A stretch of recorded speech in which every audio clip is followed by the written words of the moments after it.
آج ہم آپ کو ایک ایسے ملک کی سیر کروانے جا رہے ہیں جو بظاہر دنیا کے امیر ترین ممالک میں شمار ہوتا ہے، مگر حیرت انگیز طور پر اس کی کرنسی دنیا کی کمزور ترین کرنسیوں میں سے ایک ہے۔ یہ وہ ملک ہے جس کے بارے میں میڈیا نے ایک منفی تصور بنا رکھی ہے، جہاں کے بارے میں دنیا سمجھتی ہے کہ وہاں صرف ریگستان، دہشت گردی اور پاسماندگی ہے۔ لیکن اس ویڈیو میں ہم آپ کو اس ملک کا وہ رخ دکھائیں گے جو آپ نے شاید پہلے کبھی نہ دیکھا ہوگا۔ یہ وہ سرزمین ہے جہاں پہنچ کر بعض جزائر پر ایسا محسوس ہوتا ہے جیسے آپ مریخ پر آ گئے ہوں۔ یہ وہ ملک ہے جس کی تاریخ میں سائرس اعظم کا نام آتا ہے، اور بعض مورخین کے مطابق یہی وہ عظیم شخصیت ہیں جنہیں حضرت ذوالقرنین رضی اللہ تعالیٰ عنہ کہا جاتا ہے۔ تو کیا واقعی یہ ایک ہی شخصیت کے دو نام ہیں؟ آج کی اس ویڈیو میں آپ کو اس سوال کا جواب بھی ملے گا اور ایسے کئی حقائق بھی جاننے کو ملیں گے جو آپ کے لیے بالکل نئے ہوں گے۔ تو آئیے دوستوں، ویڈیو کا باقاعدہ طور پر آغاز کرتے ہیں۔ ایران، جس کا سرکاری نام اسلامی جمہوریہ ایران ہے، تاریخ میں فارس کے نام سے جانا جاتا رہا ہے اور آج بھی فارس اس کے ایک صوبے کا نام ہے۔ اگر ایران کو ڈرائی فروٹس کی ماں کہا جائے تو غلط نہ ہوگا۔ یہ ملک اتنا خوبصورت اور اتنا سستا ہے کہ شاید آپ کو یقین ہی نہ آئے۔ ایران دنیا کی قدیم ترین تہذیبوں میں سے ایک ہے، جس کی تاریخ 1500 قبل مسیح سے بھی زیادہ پرانی ہے۔ یہاں کا سرکاری مذہب اسلام ہے اور انتظامی طور پر ایران کو 31 صوبوں میں تقسیم کیا گیا ہے۔ ایران کی کرنسی کو ایرانی ریال کہا جاتا ہے، جس کی قدر بہت کم ہے۔ ایک پاکستانی روپے بدلے تقریباً 150 ایرانی ریال، جبکہ ایک بھارتی روپے کے بدلے 500 ایرانی ریال ملتے ہیں۔ اگر آپ کے پاس صرف $250 ہوں تو آپ ایران میں کروڑ پتی بن جاتے ہیں۔ یہاں ایک بات جان لیجئے کہ ایران میں ویزا یا ماسٹر کارڈ بالکل کام نہیں کرتا۔ آپ کو یا تو ایرانی کرنسی یا ڈالر ساتھ لے کر جانا پڑتے ہیں، کیونکہ امریکی بینک یہاں پابندیوں کے باعث بند ہیں۔ البتہ ایرانیوں کا اپنا مکمل ATM اور بینکنگ سسٹم موجود ہے، اور چھوٹی سے چھوٹی دکان پر بھی ڈیجیٹل پیمنٹ کی سہولت دستیاب ہے۔ ایران قدرتی گیس اور تیل سے مالا مال ملک ہے، اس لیے یہاں پیٹرول انتہائی سستا ہے۔ ایران کی سرحدیں شمال میں آرمینیا، آذربائیجان، ترکمانستان اور مشرق میں افغانستان اور پاکستان، اور مغرب میں عراق اور ترکی، اور جنوب میں عمان کی خلیج اور خلیج فارس کے طویل ساحلوں سے ملتی ہیں۔ ایران کا موجودہ پرچم 29 جولائی 1980 کو بنایا گیا، جو سبز، سفید اور سرخ رنگوں پر مشتمل ہے، اور درمیان میں لفظ اللہ تحریر ہے۔ ایران کا دارالحکومت تہران ہے، جو کوہ البرز کے قریب واقع ہے۔ یہ ملک کا سب سے بڑا شہر ہے، جس کی آبادی تقریباً 1.5 کروڑ ہے۔ تہران ایران کا سب سے جدید اور خوبصورت شہر ہے۔ ٹوچل پہاڑ پر کھڑے ہو کر پورے تہران کا شاندار منظر دیکھا جا سکتا ہے۔ یہاں واقع گلستان پیلس اور شیش محل واقعی دیکھنے کے لائق ہیں۔ ایران میں تقریباً 99% شادیاں لو میرج سے ہوتی ہیں، اسی وجہ سے یہاں طلاق کی شرح بہت زیادہ ہے۔ تحقیقات کے مطابق ایران میں طلاق کی شرح 60% تک پہنچ چکی ہے۔ اگر ایران کی قدیم تاریخ کی بات کریں تو فارسی سلطنت کا آغاز آریائی قوم سے ہوا۔ سائرس اعظم نے اس سلطنت کی بنیاد رکھی۔ بعض مورخین کے مطابق یہی شخصیت حضرت ذوالقرنین رضی اللہ تعالیٰ عنہ ہیں۔ یہودی بھی سائرس کو عزت کی نگاہ سے دیکھتے ہیں، کیونکہ انہوں نے بابل فتح کر کے یہودیوں کو آزادی دی اور ہیکل سلیمانی کی دوبارہ تعمیر کا حکم دیا۔ سائرس نے لیڈیا، میڈیا اور بابل جیسی بڑی سلطنتوں کو فتح کر کے ایک چھوٹی سی ریاست کو عظیم سلطنت میں بدل دیا۔ کئی محققین اس بات پر دلیل دیتے ہیں کہ حضرت ذوالقرنین رضی اللہ تعالیٰ عنہ اور سائرس کا دور ایک ہی تھا۔ بہرحال اس حقیقت کو اللہ ہی بہتر جانتا ہے۔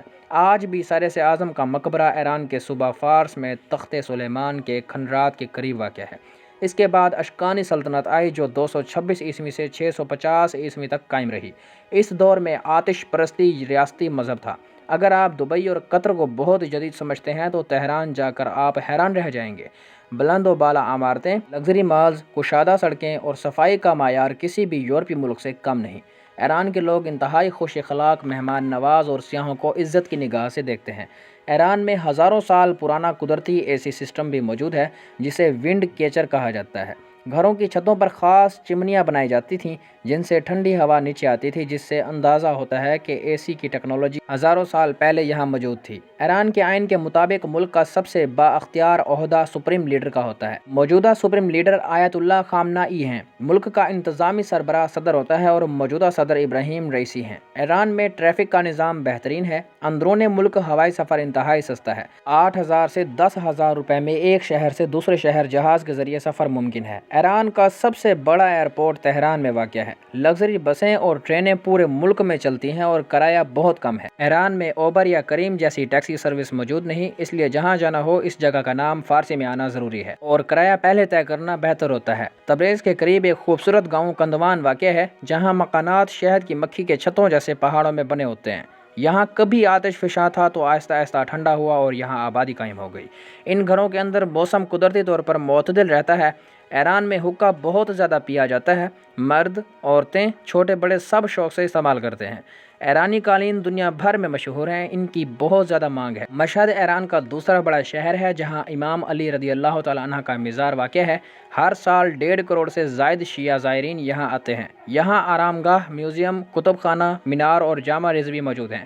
ایرانی کھانے پاکستانی اور بھارتی کھانوں سے ملتے جلتے ہیں، لیکن کم مرچوں والے اور نہایت لذیذ ہوتے ہیں۔ یہاں میٹھے والی حلیم، بڑی نان روٹیاں اور خوشبودار چاول عام ہیں۔ کھانا بہت سستا ہے، تقریباً 1000 روپے میں 2 افراد کا بہترین کھانا مل جاتا ہے۔ اصفہان ایران کا تیسرا بڑا شہر ہے، جسے نصف جہاں کہا جاتا ہے۔ کہا جاتا ہے کہ اگر آدھی دنیا دیکھنی ہو تو اصفہان دیکھ لو۔ یہاں اسلامی طرز تعمیر کے شاہکار موجود ہیں، جیسے علی کاپو محل، شاہ مسجد، در زندہ پور اور اللہ وردی خان بل۔ ایران بھارت اور پاکستان سے تقریباً دگنا سستا ملک ہے اور یہاں ہوٹل بھی انتہائی کم قیمت ہیں۔ ایران کے جنوبی جزائر میں وادی ستارگان واقع ہے، جہاں ہوا کے دباؤ سے خوفناک آوازیں آتی ہیں۔ کچھ لوگوں کا ماننا ہے کہ یہاں پریوں کی آمد ہوتی ہے۔ اس طرح ایران میں ایسے پہاڑ بھی موجود ہیں جو مریخ جیسے دکھائی دیتے ہیں، جنہیں چابار مارٹین ماؤنٹینز کہا جاتا ہے۔ ایران کی 90% آبادی شیعہ، 8% سنی اور 2% دیگر مذاہب سے تعلق رکھتی ہے۔ عالمی پابندیوں کے باوجود ایران ہر شعبے میں خود کفیل ہو چکا ہے، چاہے وہ ایٹمی ٹیکنالوجی ہو، دفاع، طب یا تعلیم۔ شیراز ایران کا 5واں بڑا شہر ہے، جو صوبہ فارس کا دارالحکومت ہے۔ یہاں کا موسم خوشگوار اور تجارت کا اہم مرکز ہے۔ شیخ سعدی رحمۃ اللہ علیہ کا تعلق بھی اسی شہر سے تھا۔ یہاں تخت جمشید، نصر الملک مسجد، وکیل مسجد اور باغ ارم واقع ہیں۔ قم شہر کو شیعہ دنیا کا سب سے بڑا تعلیمی مرکز کہا جاتا ہے۔ یزد شہر اصفہان سے 175 کلومیٹر دور واقع ہے، جہاں آتش پرستوں کا سب سے بڑا آتش کدہ موجود ہے۔ خسرو پرویز ساسانی سلطنت کا بادشاہ تھا، جس کی بیویوں کی تعداد تقریباً 3000 تھی۔ یہ انتہائی مغرور اور عیاش حکمران تھا۔ نبی کریم صلی اللہ علیہ وآلہ وسلم نے ہجرت کے 6 سال بعد اسے حضرت عبداللہ بن حذافہ رضی اللہ تعالیٰ عنہ کے ذریعے دعوت اسلام کا خط بھیجا۔ جب خسرو پرویز نے دیکھا کہ نبی صلی اللہ علیہ وآلہ وسلم کا نام اس کے نام سے پہلے لکھا ہے، تو اس نے غرور میں آ کر خط پھاڑ ڈالا۔ جب نبی صلی اللہ علیہ وآلہ وسلم کو یہ خبر ملی تو آپ صلی اللہ علیہ وآلہ وسلم نے فرمایا، میری حکومت اور میرا دین اس سرزمین تک ضرور پہنچے گا، اور پھر ایسا ہی ہوا۔ حضرت عمر فاروق رضی اللہ تعالیٰ عنہ کے دور میں جنگ قادسیہ ہوئی، جس میں رستم کی قیادت میں ایرانی فوج کو شکست ہوئی اور ایران مسلمانوں کے زیر نگین آ گیا۔ دوستو، یہ تھی آج کی ہماری معلوماتی اور دلچسپ ویڈیو۔ آپ کو ویڈیو کیسی لگی کمنٹس میں ضرور بتائیں۔ نئے آنے والے دوستوں سے گزارش ہے کہ چینل کو سبسکرائب اور ویڈیو کو لائک ضرور کر دیں۔ محترم ناظرین، اپنا اور اپنے پیاروں کا خیال رکھیں۔ ہمیں اگلی ویڈیو تک کے لیے اجازت دیجیے۔ اللہ حافظ۔